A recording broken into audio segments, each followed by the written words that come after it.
Baik, assalamualaikum warahmatullahi wabarakatuh. Halo semuanya, ketemu lagi sama saya Sonia Devika Anggraini. Saya akan membahas video tentang pendidikan Pancasila pertemuan yang ke-6. Dahulu kalian harus tahu nama saya. Perkenalkan, saya Sonia Devika Anggraini. NIM saya 2023161023. Saya berasal dari Prodi Seni Pertunjukan kelas 2A. Yang terhormat kepada dosen saya, yaitu Bapak Dr. Haji Hendra Wijaya, Sarjana Agama Magister Pendidikan Islam. Terima kasih Bapak telah memberikan saya kesempatan untuk menjelaskan presentasi materi pertemuan yang ke-6. Akan dibahas yaitu materi yang pertama, mendeskripsikan berbagai sistem etika, politik, dan ideologi besar dunia. Yang kedua yaitu membandingkan sistem etika Pancasila dalam liberalisme dan komunisme. Yang ketiga yaitu menganalisis Pancasila sebagai ideologi terbuka. Dan yang keempat yaitu menjelaskan Pancasila sebagai ideologi terbuka merupakan prasyarat terwujudnya Indonesia baru yang dilandasi semangat toleransi. Kita masuk ke materi penjelasan. Yang pertama, mendeskripsikan berbagai sistem etika, politik, dan ideologi besar dunia. Saya akan menjelaskan yang pertama yaitu ideologi.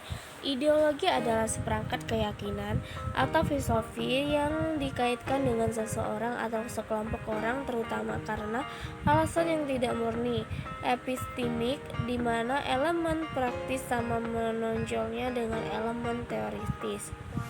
Istilah ideologi berasal dari bahasa Prancis ideologie, yang berasal dari gabungan bahasa Yunani idea, yang berarti gagasan, pola, dan logia, yang berarti studi tentang ilmu.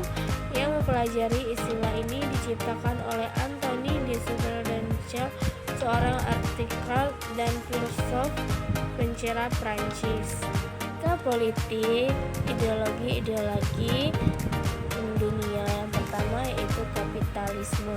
Kapitalisme adalah sistem ekonomi yang didasari pada kepemilikan pribadi atas alat-alat produksi dan operasinya untuk keuntungan. Ciri-ciri utama kapitalisme meliputi akumulasi modal pasar, kompetitif, sistem harga, kepemilikan pribadi, dan pengakuan hak milik, pertukaran sukarela, dan kerja upahan.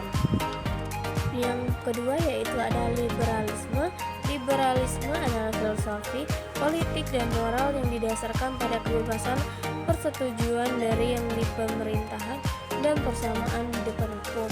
Liberal mendukung beragam pandangan tergantung pada pemahaman mereka tentang prinsip-prinsip ini, tetapi mereka umumnya mendukung hak-hak individu termasuk hak sipil dan hak asasi manusia. Demokrasi, sekularisme, kebebasan berbicara, kebebasan pers, kebebasan beragama, dan ekonomi. Yang ketiga ada komunisme.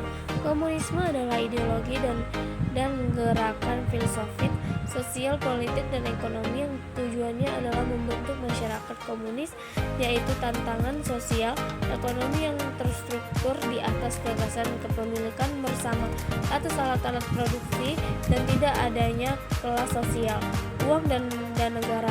Komunisme adalah bentuk sosialisme yang fisik namun berbeda. Ada sosialisme. Sosialisme adalah sistem ekonomi dan politik kerakyatan dan yang didasarkan pada pemilik publik. Sosialisme juga dikenal sebagai kepemilikan kolektif atau bersama atas alat-alat produksi. Sarana tersebut meliputi mesin, peralatan, dan pabrik yang digunakan untuk memproduksi barang yang bertujuan untuk memenuhi kebutuhan manusia secara langsung.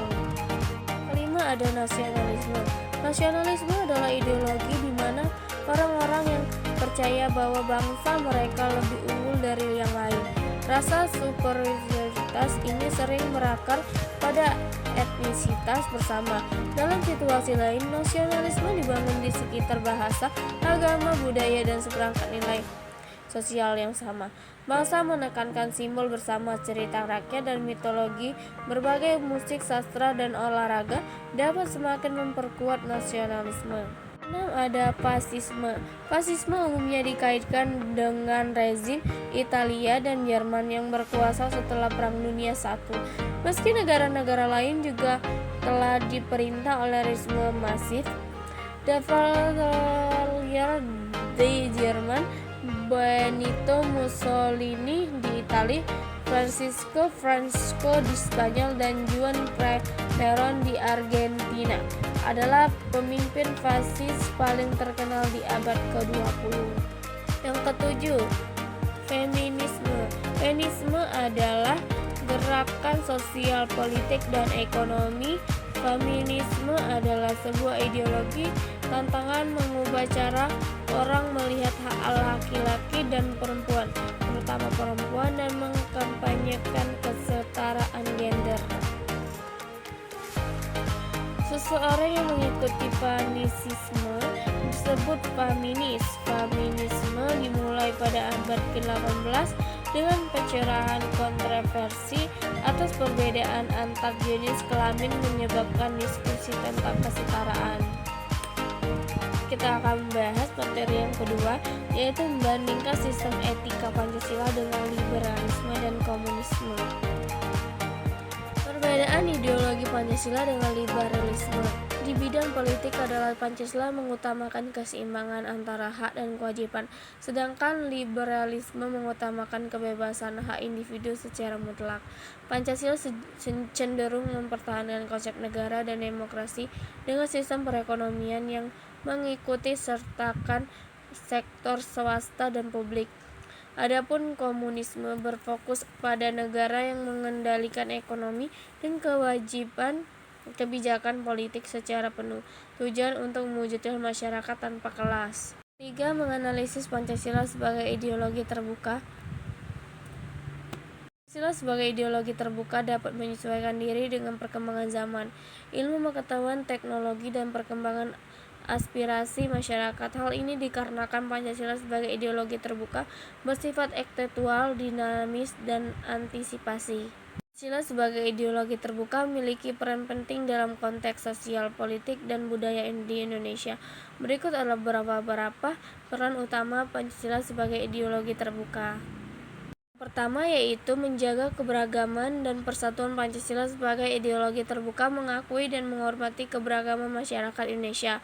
Dalam kerangka ini, Pancasila memainkan peran penting dalam mempromosikan persatuan, menghormati perbedaan, dan menciptakan kerukunan antara individu dan kelompok.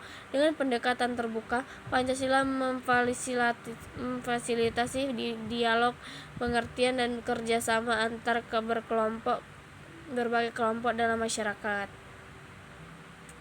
Yang kedua, fleksibilitas dan adaptabilitas. Pancasila sebagai ideologi terbuka memungkinkan nilai-nilainya untuk berkembang dan beradaptasi dengan perubahan zaman, tantangan, dan perkembangan sosial. Ini memungkinkan Pancasila untuk tetap relevan dan memberikan arahan yang bersifat dalam menghadapi perubahan dan transformasi sosial yang terjadi. Ketiga, sebagai landasan kebijakan publik. Pancasila sebagai ideologi terbuka dapat digunakan sebagai landasan untuk merumuskan kebijakan publik yang inklusif dan keadilan. Nilai-nilai Pancasila seperti keadilan sosial, demokrasi, dan kemanusiaan yang adil dapat diintegrasikan ke dalam kebijakan dan program pemerintahan untuk memastikan pemerintahan kesempatan peningkatan kesejahteraan sosial dan perlindungan hak asasi manusia. Yang keempat, pedoman dalam mengambil keputusan. Pancasila sebagai ideologi terbuka memberikan panduan dan kerangkaan kerja dan mengambil keputusan di berbagai bidang seperti politik, ekonomi, dan sosial. Dalam konteks ini, Pancasila dapat membantu mempromosikan keputusan yang berpihak pada kepentingan publik, menjunjung tinggi nilai-nilai keadilan, dan memastikan partisipasi aktif masyarakat dalam proses pembuatan keputusan. Kelima, sumber inspirasi dan motivasi. Pancasila sebagai ideologi terbuka dapat menjadi sumber inspirasi dan motivasi bagi individu dan masyarakat dalam mencapai tujuan bersama. Nilai-nilai Pancasila seperti persatuan, keadilan, dan kebinekaan dapat memotivasi individu untuk bekerja sama, membangun kerjasama, dan mengatasi mengatasi perbedaan untuk mencapai kesejahteraan dan memajukan bersama. Keenam, yang terakhir, pendidikan dan pembelajaran Pancasila sebagai ideologi terbuka memiliki peran penting dalam pendidikan dan pembelajaran. Konsep ini memungkinkan siswa dan masyarakat untuk mempelajari dan memahami nilai-nilai Pancasila dengan cara yang terbuka dan inklusif. Melalui pendidikan dengan cara yang terbuka dan informasi melalui pendidikan, Pancasila dapat menjadi landasan moral dan etika dalam membentuk generasi yang bertanggung jawab, demokrasi, dan berkeadilan. Baik, itulah presentasi dari saya, materi yang saya sampaikan di pertemuan ke-6. Thank you semuanya sudah menonton. Terima kasih banyak. Maafkan kalau ada kata yang salah. Saya Eri. Wassalamualaikum warahmatullahi wabarakatuh.